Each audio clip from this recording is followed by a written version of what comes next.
쫓아갈 가능성이 없지 않다 이거예요. 공통점이 있습니다.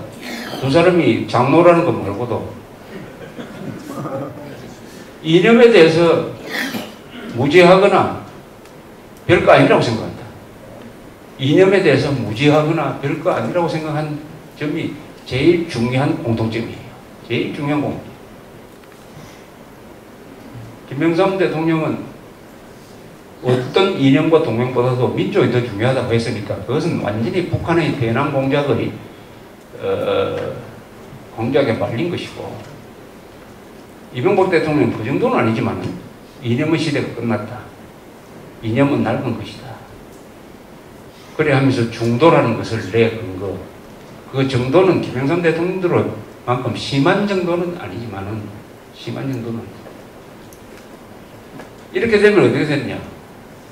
이념에 무지하다는 것은 정치판에서 나침반 없이 항해하는 선장하고 같은 것입니다. 나침반 없이 항해하면 좌충우돌이죠. 왜 좌충우돌이냐? 방향 감각이 상실된다. 어디에 암초가 있는지, 어디에 등대가 있는지도 모르고 왔다 갔다, 앞으로 갔다가 뒤로 갔다가. 이념이야말로 정치판에서의 나침반인데, 즉 어디에 위험하냐, 어디가 적이냐, 어디에 동지가 있느냐를 가르쳐주는 나침반인 것입니다. 이명박 대통령의 나침반이 망가져 버렸어요. 김영삼 전 대통령은 아예 나침반이 없었어요. 우리가 지금 제일 골치 아프고 생각하는 정교조를 누가 살려줬습니까? 김대중이가 살려준 게 아니죠. 김영삼이가 했죠. 노태우 대통령이 문태우란 욕을 먹으면서도 교단에서 쫓아냈던 1,500명의 정교조 핵심 교사들을 복직시켜준 게 김영삼입니다. 복직시켰다는 건 뭐냐? 사실상 합법화를 시키기 위한 준비행동이었다는 거 아닙니까?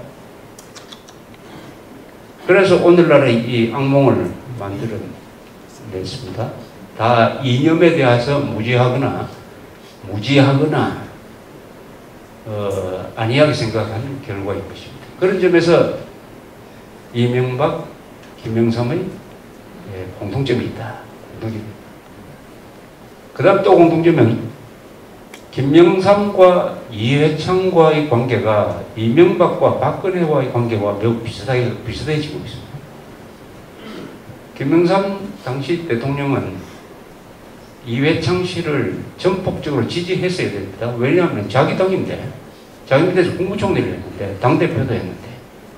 그런데 이회창 씨가 표를 얻기 위해서 자기와 맞서는 모습을 보여주니까 그걸 참지를 못해가지고, 그걸 참지를 못했는데 그것을 전두환 대통령은 노태우 대통령 보고 나를 밟고 당선되라고 했습니다. 그리고 노태우 대통령이 선거운동할 때 측근 비리라든지 많은 비판을 했습니다.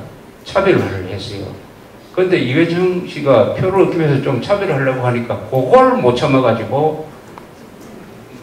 참아가지고 차라리 저런 이회창 되는 것보다는 이인재나 김대중 씨가 되는 게 낫겠다. 이렇게 생각한 것이 분명합니다. 현직 대통령이 그렇게 파토를 놓으면은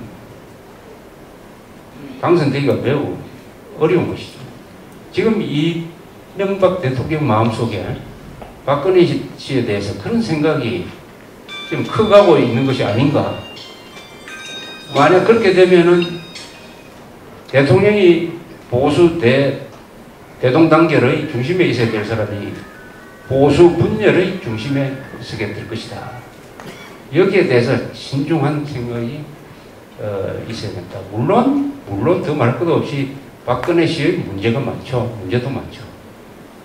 그러나 힘이 있는 사람이 더 큰 책임을 져야 된다면은 이명박 대통령의 책임이 분열의 책임이 더 크게 될지도 모를 것이다. 이런 것입니다.